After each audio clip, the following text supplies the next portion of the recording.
Welcome to our channel. నమస్తే అండి. నమస్తే. ఇంతకుముందు శ్రీ జగన్మోహన్ రెడ్డి గారు తన ప్రభుత్వ హయాంలో అంటే ఒక 2 కిలోమీటర్లకు వెళ్ళాలన్నా సరే తన హెలికాప్టర్లో వెళ్ళేవాళ్ళు, లేకపోతే సొంత హెలికాప్టర్ తెచ్చుకునే ఇది కూడా ఉంది ఆయనకి. కానీ ఇప్పుడు కూటమి ప్రభుత్వం వచ్చిన తర్వాత అసలు ఒక వింత జగన్మోహన్ రెడ్డిని చూస్తున్నాం మనం. అంటే ప్రజలతో వెళ్ళి వాళ్ళ సమస్యల గురించి చర్చించడం కానీ, లేకపోతే వాళ్ళ క్యాడర్తో తాడేపల్లి ప్యాలెస్కి పిలిపించుకొని వాళ్ళతో మాట్లాడడం కానీ. ఇవాళ ఇంకొక వింత ఏంటంటే ఆయన ఒక సామాన్యులతో కలిసి ఫ్లైట్లో కలిసి వెళ్తున్నారు అందరితో. అంటే అసలు ఎక్కడికి వెళ్తున్నట్టు ఇదంతా నమ్మదగిందేనా? నాకే నమ్మాలనిపించట్లేదు. దాని గురించి మీరేమంటారు? మీరు అలా నమ్మకపోతే ఎట్లా అండి? మీరు అంత ఆశ్చర్యపోకూడదు. జగన్మోహన్ రెడ్డిని అర్థం చేసుకునే స్థాయికి మీరు వెళ్ళాలి. ఇంకా మీకు ఆ స్థాయి రావట్లేదు. మీరు ఇంకా ఈ లెవెల్లో ఉన్నారు, ఆ లెవెల్కి వెళ్ళాలి. సో టైం పడుతుంది.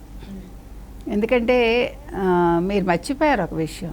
వినుకొండకి వెళ్ళటానికి ఆయన బెంగళూరు నుంచి ఏ ఫ్లైట్లో వచ్చారండి? మామూలు ఫ్లైట్లో వచ్చారు కదా. అంటే ఒక ఫ్లైట్లో ఒక సామాన్య ప్రయాణికుల్లో వచ్చారు. మీరు మర్చిపోయారు. అంటే తనకి ఎక్కడెక్కడ పబ్లిసిటీ కావాలనుకుంటారో అక్కడక్కడ ఆయన సాధారణ వ్యక్తిలా వస్తారు ప్రజలని నమ్మించటానికి. మామూలుగా అయితే ప్రజల సొమ్ము అనుకోండి, ప్యాలెస్లు కట్టుకుంటాడు ఆయన. ఇప్పుడు మనకు తెలిసి రిషికొండ ప్యాలెస్ అంటే ఇప్పుడు ఆయన సొంత డబ్బులు కాబట్టి నార్మల్గా ఫ్లైట్లో వెళ్ళారంటారా? అంతే కదా. ఇప్పుడు ఎందుకు ఖర్చు పెడతాడు? అంతకుముందంటే ముఖ్యమంత్రి ఇష్టానికి ఖర్చు పెట్టాడు. అడిగేవాడేవాడు? చార్టెడ్ ఫ్లైట్స్ 1 కిలోమీటర్ నడవడు కదా. అలాంటి మనిషి వాళ్ళు ఇలా వచ్చారు అంటే ప్రజలని మోసం చేయడానికి. నేను కూడా మీలో ఒకడిని, మీ జగన్ని అని చెప్పటానికి ఆయన ఇవాళ సాధారణ వ్యక్తిలా వెళ్ళాడు. అయితే మీరు మర్చిపోతుంది ఏంటంటే రిషికొండ ప్యాలెస్ ప్రజల సొమ్ముతో కట్టాడు. అది యాక్చువల్గా తను క్యాంప్ ఆఫీస్ చేసుకోవాలనుకున్నాడు. దాని మీద 100 అబద్ధాలు చెప్పారు అందరూ. ఇప్పుడు అబద్ధాలు చెప్పిన మన పర్యాటక శాఖ మంత్రిగా గతంలో ఉన్న పాపం రోజా గారు అన్నను వదిలేశారు. ఇప్పుడు అన్నకి సపోర్ట్ లేదు. అటువంటి రోజా గారు ఏమైపోయారో తెలియదు. పాప ఆవిడ అంటారు కదా, ఇది ఆ ప్యాలెస్ కట్టింది మా జగన్మోహన్ రెడ్డి కోసం కాదని. అంతకుముందే ఏముంది ఆవిడ? సింహాచలం కొండ మీద అప్పన్న ఉంటాడు, తిరుమల కొండ మీద ఏమో వెంకటేశ్వర స్వామి ఉంటాడు, శ్రీశైలం కొండ మీద శివయ్య ఉంటారు, అలాగే రిషికొండ మీద జగన్మోహన్ రెడ్డి ఉంటారు అన్నారు కదా. అందుకని దేవుడు ఏం చేశాడంటే, నువ్వు రిషికొండ మీద ఉంటావమ్మా, నువ్వు దేవుడు అని తీసుకెళ్ళి ముఖ్యమంత్రి పదవి నుంచి తీసి అట్లా కింద పడేశాడు. సో ఆ పడేయడం ఆయన పాప ఇవాళ సామాన్య ప్రయాణికుల్లాగా ప్రయాణించాల్సిన స్థితికి దేవుడు తీసుకొచ్చాడు. మీకు అర్థమవుతుందా? మీకు చెప్పొచ్చింది అది. అంటే దేవుడితో పెట్టుకుంటే ఎలా ఉంటుందో మనం చెప్తున్నాం. జగన్మోహన్ రెడ్డికి ఇవాళ మామూలు ప్రయాణికుడిలాగా ఒక సాధారణ వ్యక్తిలాగా ప్రయాణం చేస్తున్నాడంటే ఆయన చుట్టూ ఉండే వాళ్ళందరి నోటి దూల ఇవాళ ఆయనకి ఇట్లా అయిందనమాట. ఎప్పుడు కూడా వెంకటేశ్వర స్వామితో అస్సలు పెట్టుకోకూడదు. రాజశేఖర రెడ్డి గారు పెట్టుకున్నారు, ఏమయ్యారో అందరూ మాట్లాడుకున్నారు, మనం మాట్లాడలే. అందుకని జగన్మోహన్ రెడ్డి ఏం చేసినా దాని వెనకాల ఒకటి ఉంటుంది. మీరందరూ కూడా పిచ్చివాడు అనుకుంటున్నారు.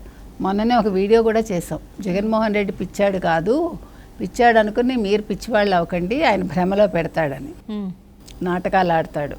అయితే దానికి మీకు ఇంకో సంగతి ఏంటి, ఇక్కడ ఎలాగ ప్రస్తావన వచ్చింది, పిచ్చివాళ్ళ ప్రస్తావన కూడా ఒక మాట చెప్పుకోవాలి. కమెంట్స్లో ఏం పెట్టారంటే, మేడం పిచ్చాడంటే గొడవ లేదు, రాజకీయాల నుంచి ఎలాగా అప్పుడు రాజకీయాల్లో నిల్చోటానికి ఉండదు, ఆస్తులన్నీ తీసుకుని ఎర్రగడ్డలో పంపించచ్చు ఎర్రగడ్డకని రాశారు.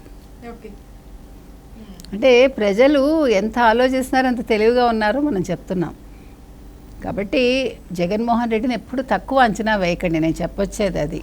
ఇప్పుడు ఆయన కావాలనుకోండి ఒక కార్ల కంపెనీ పెట్టుకోగలడు, బుల్లెట్ ప్రూఫ్వి. ఒక పెద్ద బోయింగ్ సంస్థనే పెట్టుకోగలడు, అంటే తయారు చేసేది. అంత డబ్బులు ఉన్నాయి. అయితే మంది సొమ్ము అయితే ఒకలాగా, తన సొమ్ము అయితే ఒకలాగా అంటారు చూడండి. అట్లాగా మంది సొమ్ముది అయితే ఆయన గారు మిగడ పెరుగు తింటారు, తన సొమ్ము అయితే మజ్జిగ తాగుతాడు. అలాగా ఈయన మంది సొమ్ము కాదు కాబట్టి స్పెషల్ ఫ్లైట్స్లో వెళ్ళటల్లా. తేలాడిన మనిషి ఇప్పుడు భూమి మీద నిలబడుతున్నారని చెప్పి ఇంకా ఇప్పుడేముంది, ఇప్పుడు 5 ఏళ్ళు అయ్యేసరికి, ఇప్పుడు 5 ఏళ్ళు ఆయన కళ్ళు మూసుకుని ఉండమని చెప్పాడు కదా. ఆయన కూడా కళ్ళు మూసుకుని ఉంటారు కదా. సో కళ్ళు మూసుకుని తెరిచేసరికి ఆయన మరి భూమి మీద ఉంటాడా అధపాతాళానికి వెళ్తాడా తెలుస్తుంది మనకి. నిన్న కూడా ఆయన అదే చెప్పాడు, ముఖ్యమంత్రిని 29లో మళ్ళా నేను ముఖ్యమంత్రిని అవుతానన్నాడు.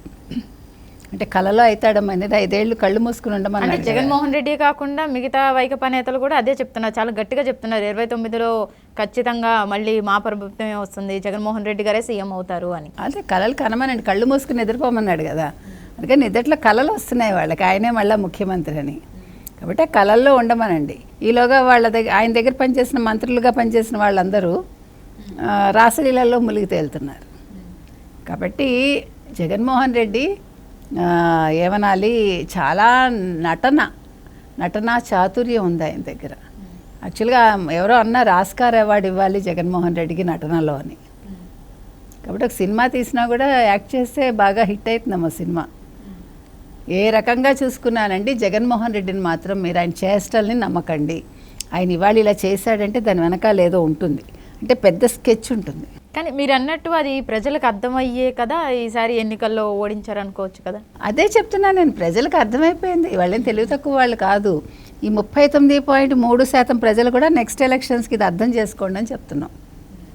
60 ఎంతో వాళ్ళకి అర్థమైంది. ఈ 39.3 ఎవరైతే ఉన్నారో వీళ్ళు యాక్చువల్గా రాజశేఖర రెడ్డిని అభిమానించేవాళ్ళు, ఈయన అభిమానించేవాళ్ళు కాదు. సో వాళ్ళు కూడా రాజశేఖర రెడ్డి హయాం అయిపోయింది, జగన్మోహన్ రెడ్డి రాజశేఖర రెడ్డికి వారసుడు కాదు అని తెలుసుకుని ఆయనలో ఉండే గుణాలేవి ఈయనకి లేవు. కాబట్టి నెక్స్ట్ ఎలక్షన్స్లో 39.3 వాళ్ళు కూడా కనీసం ఎంతో కొంత 30% ఆలోచించి అప్పుడు కూడా మళ్ళా ఎన్నికల్లో నిల్చుండే తెలుగుదేశం కూటమికి వేస్తే బాగుంటుంది. ఎందుకంటే ఈయన ఎలాగా మళ్ళీ ముఖ్యమంత్రి కాలేడు, అసలు వైసీపీయే ఉండదు. ఇప్పుడు ఇలా ఒక్కొక్కళ్ళు వెళ్ళిపోయారనుకోండి, ఇప్పుడు ఆయనకి చుట్టూ నిన్నటి వరకు భజన చేసిన వాళ్ళు లేరండి. వాళ్ళ వల్లభనేనేడి, కొడాలి నానేడి, మన రోజా గారేరి, ఎవరు లేరు కదా. ఏదో అలా ముందున్న సజ్జల అసలు చెప్పొద్దు మరి, సజ్జల్ని ఈయనే కొట్టి వెనక్కి పంపాడా ఏంటి మనకు తెలియదు కదా, నీ వల్లే ఓడిపోయానని. కాబట్టి జగన్మోహన్ రెడ్డి ఏం చేసినా కూడా చాలా దూరదృష్టితో, అంటే దూరదృష్టి అంటే మళ్ళీ ఎదుటివాడికి మంచి చేసేవి కాదు, తనకి మంచి చేసేవి, రాజకీయంగా తనకి ఏదైనా బెనిఫిట్ అవుతుంది అనుకుంటే అలాంటి తంత్రాలు చేస్తాడు తప్ప ప్రజలకు ఏం చేయడు ఆయన. ప్రజలకు కూడా ఇంకా మళ్ళీ 2 బట్టలు నొక్కాలని ఆలోచిస్తున్నాడు. నిన్న కూడా అదే మాట్లాడాడు ఆయన బటన్ల మించి ఆయనకేం తెలియదండి. ఆ 2 వేళ్ళు అలా పర్మిషన్ ఓన్లీ బటన్స్కే, ఇంకా దేనికి లేదు. కాబట్టి జగన్మోహన్ రెడ్డి గారు మామూలు ఫ్లైట్లో వెళ్ళారంటే రేపు లండన్ వెళ్ళేటప్పుడు స్పెషల్ ఫ్లైట్లో వెళ్తారు. మీరు అది కూడా ఎదురు చూడండి. ఓకే, థ్యాంక్ యూ అండి. Thank you.